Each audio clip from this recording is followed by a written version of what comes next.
out of committee, had testimony on it. So I think we're going to move really rapidly on this. And our hope is that we get out of committee, get out of the floor, and get it in the Senate's hands as soon as possible. And do you still expect bipartisan support on this?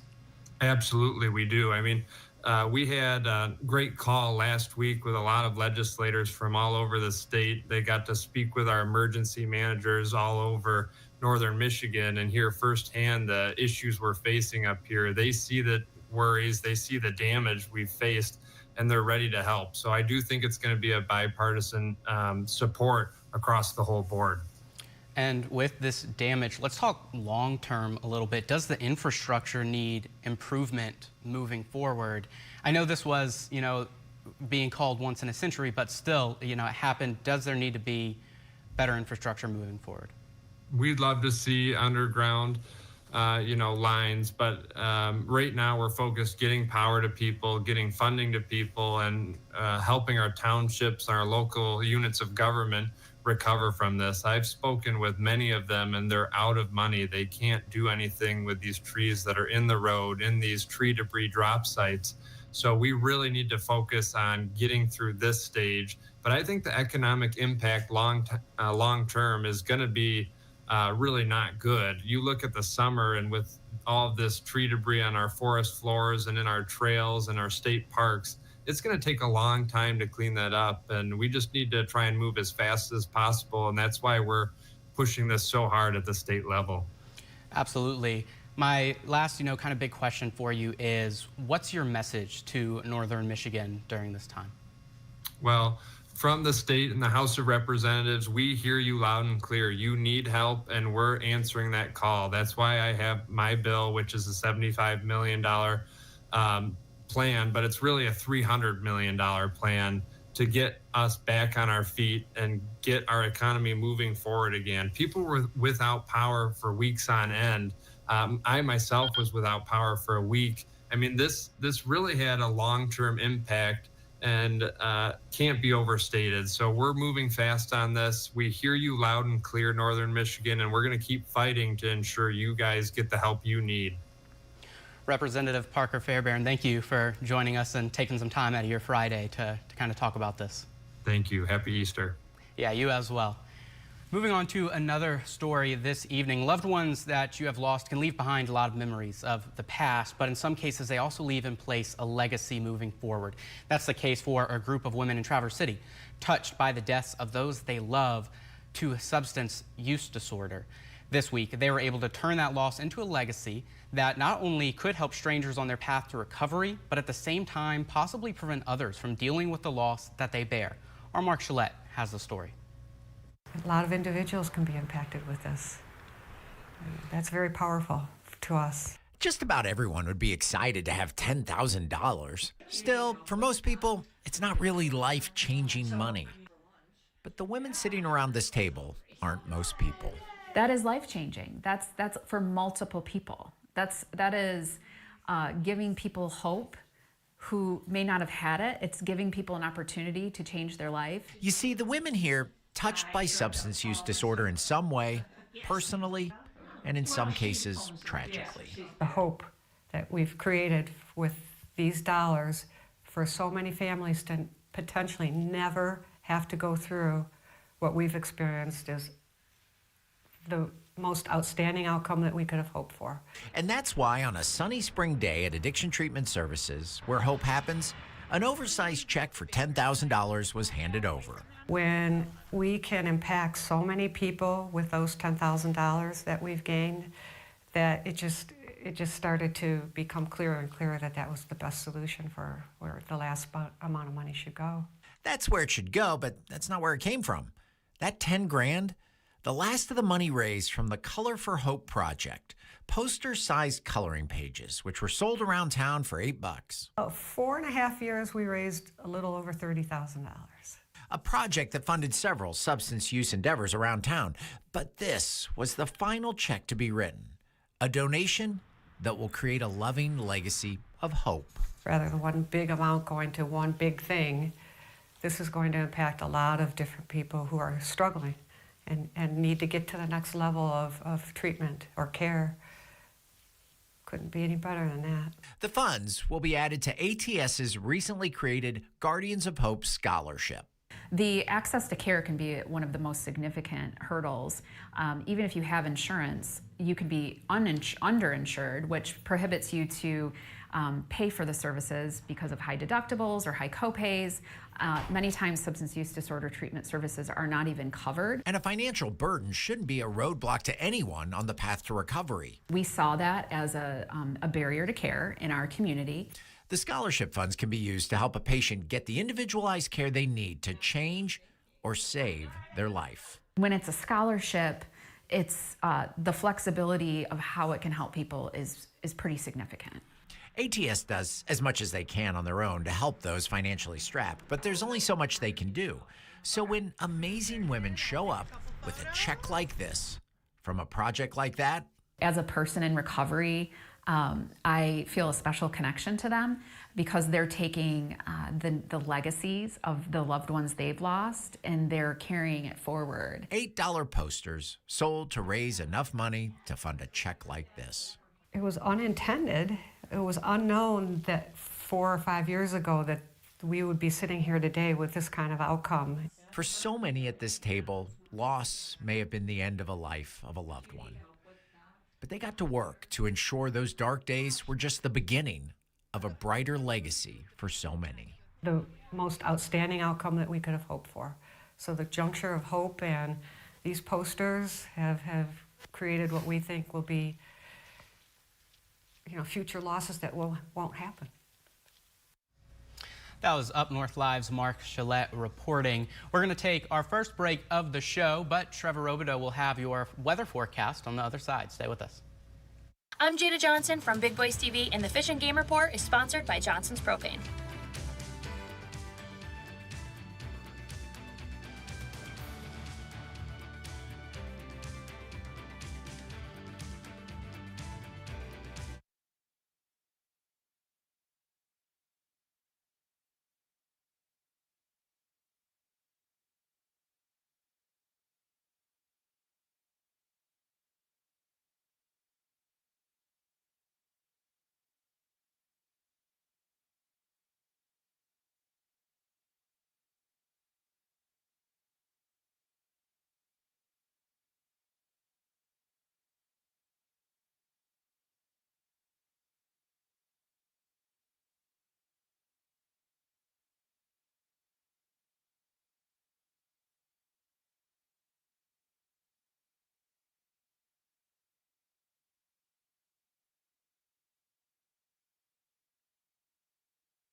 We're now just getting into our holiday weekend, and it would be lovely for the entire weekend to have nice sunshine and blue skies. But as we bring in our meteorologist, Trevor Robideau, Trevor, that may not be quite in the cards for us. No, not quite. And it certainly won't be for the majority of the weekend. We'll have cloud cover for the majority of the day on Saturday for the start of our weekend. We'll have decreasing clouds throughout the day, so there will be peaks of sunshine later in the day, especially in the afternoon towards the evening. And then on Sunday for our Easter, we'll start off with a decent amount of sunshine, and then we'll very quickly get cloudy again because we're having another system that'll come up from the south that'll give us rain on Monday. But before we talk about that, we'll talk about what's happening right now. We do have severe risk tonight. Now, it is rather on the lower end, especially when you compare it to 24 hours ago, but there's severe potential nonetheless. There's a look at our high temperatures today, mostly into the high 60s and a few low 70s around the region. So a very warm day for mid-April. And again, with those warmer temperatures and the system approaching, we do have severe weather. Now, if you've been paying attention to the forecast day by day, which we always advise you do, especially in severe weather season, you may remember that the yellow shade, the slight risk, was all the way up into some of our southern counties here in northern Michigan just 24 hours ago. But we've removed almost all of that around Michigan, and even our marginal risk has moved southward. So we've curbed a lot of our severe potential, but that doesn't mean it's not there. It's still there. As a matter of fact, we have some storms passing through the region right now, and the overall timing of this has been delayed by several hours. But we do now have storms passing through the region after being quiet for the majority of the afternoon. We now this evening have some storms passing through. In the northern lower, we have storms passing everywhere from Benzie County just south of Leelanau County into parts of Grand Traverse. Wexford County just had storms moving through. Some storms that passed through Ludington and Manistee had small pea-sized hail we had reported and seen pictures of. And some moving through Cadillac. This system is going to continue to move up to the northeast, and so areas in Kalkaska getting some rain now. Expect that to go up to Charlevoix, Antrim counties, Gaylord. Expect some rain and storms to begin moving into the region, and we'll be keeping an eye on the severe risk as this passes through the region. Now, again, our severe risk is a little lower than yesterday, but we still are looking at the risk for moderate chances for damaging hail and wind. And while isolated flooding is unlikely, we also have a very, very, very small but non-zero chance for a tornado. Again, we'll be keeping an eye on all that for the next few hours. That system will continue to pass through. Isolated stronger storms will be possible. Otherwise, we'll have mainly just run-of-the-mill storms, kind of like what we're seeing right now, with showers and storms, potentially some heavy rain at times, until a little past midnight. By that time, most of our severe potential will end, and we'll just have some lingering rain, especially up north across the bridge. It looks like there will be consistent rain at times overnight. Tomorrow morning, we'll wake up to cloudy conditions and even some fog in some spots. I do think there will be potential for fog tomorrow morning with the moist conditions near the ground. As the day progresses, we'll have a northwest wind, cool but not too cool tomorrow. Decrease in cloud cover with a chance for a few isolated showers, mainly near the Grand Traverse region and some of our southern counties. Decrease in cloud cover late into Sunday morning. Again, as I mentioned, we should start off with a decent amount of cloud cover. Sunshine, but then we'll turn over to more cloud cover. Rain, expecting anywhere from about a quarter of an inch to half an inch or more. And then that system on Sunday, there it is, approaching late. And then we're looking at mostly consistent rain for the majority of Monday. So it looks like another wet one on Monday, but not too many storms out of that system because it does look a bit cooler on that day. Tonight, 34 to 43 showers and storms moving through the region. Isolated storms on the side are possible. And then tomorrow, a cooler day, but again, not too cool. And lingering clouds decreasing throughout the day, steady northwest wind, 15 miles per hour. And then for the remainder of the forecast, again, consistent rain on Monday, and then we'll be warming up to the second half of the week, back into the 60s, so it looks nice. Well, thank you, Trevor. You know what they say about April showers. Mayflowers are on the way, hopefully. All right, we're going to take another quick break, but when we get back, we're going to be joined by Sports Director Harrison Beebe to talk a little bit about the Pistons playoffs this weekend and another big event this weekend. Don't go anywhere.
Well, if you're a fan of Marvel movies, I have a stat for you. The last time the Pistons won an NBA playoff game was in the same month of the same year that the Iron Man movie came out, starting the MCU. That was all the way back in May of 2008. So we're going to bring in our sports director, Harrison Beebe, because Harrison, that streak could change as soon as tomorrow. Yeah, that'd be nice, Cody. I remember being in my junior year of college that month, wrapping up my junior year of college, actually, and thinking, you know, the Pistons were going to continue that run. That was, at the time, 6 straight Eastern Conference Finals, and that was, if it wasn't going to keep going, we were always going to be in the mix in a lot of playoffs. And yes, as you just said, we have not won a playoff game as the Pistons since that month, and that would be, what, 17 years ago now? That could start tomorrow night in the best-of-7 series with the Knicks. I got a feeling they're going to take at least one in this one. It'd be really nice to win the series, but the Knicks are a pretty good team, so we'll have to wait and see. But I think a lot of people going into the postseason are a little under the radar on the Pistons, despite them, you know, kind of being easy underdogs in this matchup to a playoff-tested New York Knicks. Quick update on the Tigers-Royals. Royals already getting to Jackson Jobe in the top of the first at Comerica Park. They lead at 1-0. We'll get you highlights of the Tigers and Royals tonight at 11. Tigers in the lead in the AL Central right now here as we hit that midpoint of April, the sweet spot before we determine those playoffs for the MLB in a couple months. But Cody, you and I both know of the big event happening this weekend in sports entertainment. That would be the 41st edition of WrestleMania out in beautiful Las Vegas. And I'm not going to lie, I'm seeing all the hype for WrestleMania. I'm getting a little fear of missing out. I've been to one WrestleMania in my lifetime at Ford Field. That was back in 2007.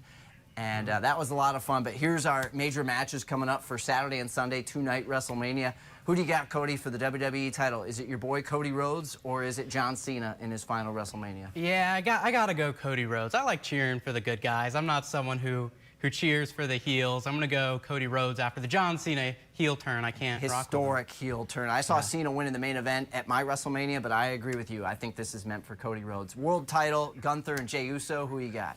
Got Jey Uso. He's main event Jey Uso. He's got to have the title with him. That's a pretty unanimous pick. It is out in Vegas, and he is a heavy favorite, so I will also go yeet on Jey Uso. The big triple threat tomorrow night, Roman Reigns, Seth Rollins, CM Punk. I'm going to go CM Punk in his first WrestleMania main event. Who do you got? I'm still with you. I'm going to go CM Punk. Can't lose with a wise man in your corner. Hopefully we got someone different here. I think the sleeper match of the whole weekend is going to be the women's world title, Rhea Ripley, Bianca Belair, and champion Io Sky. I'm taking the champ, Io Sky. I'll go Bianca Belair, so it'll be a little bit different here. Finally, so we know Rhea's going to win that one. yeah, no doubt. Thank you, Harrison, for joining us. We're going to take one final break. When we get back, we'll take one last look at our question of the day. Stay with us.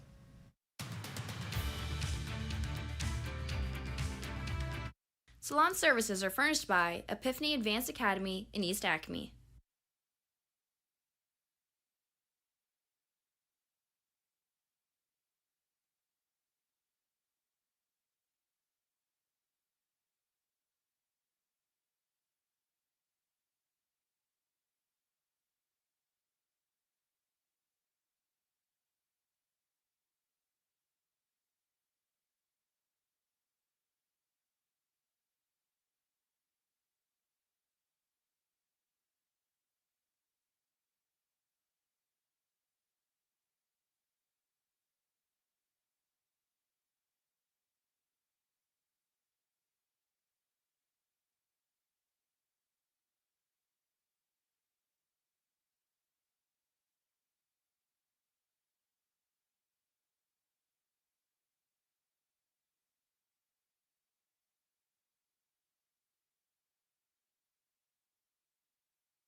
As we finish up our unscripted show today, we'll take one last look at our question of the day. It's regarding state leaders saying Michigan could lose more than $20 billion in Medicaid funding, and they met today to talk about it a little bit. Our question of the day was, how concerned are you about the proposed Medicaid cuts? As of right now, 47% of people said very concerned, 9% somewhat concerned, and 44% not at all concerned. That will do it for Unscripted on this Friday. Have a good weekend and a great Easter.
Happy Saturday. Expect a cooler day today, but not too cool. Temperatures will still be way above freezing, and a lot of spots being to the higher 40s and low 50s. Cooler starts. Lots of lingering clouds and some fog possible in the morning, a steady northwest wind. But as we get throughout the day, a few isolated showers will be possible, mainly in the Grand Traverse region in the afternoon and evening. And then we'll have some decreasing clouds, some peaks of sunshine towards the end of the day beyond the afternoon.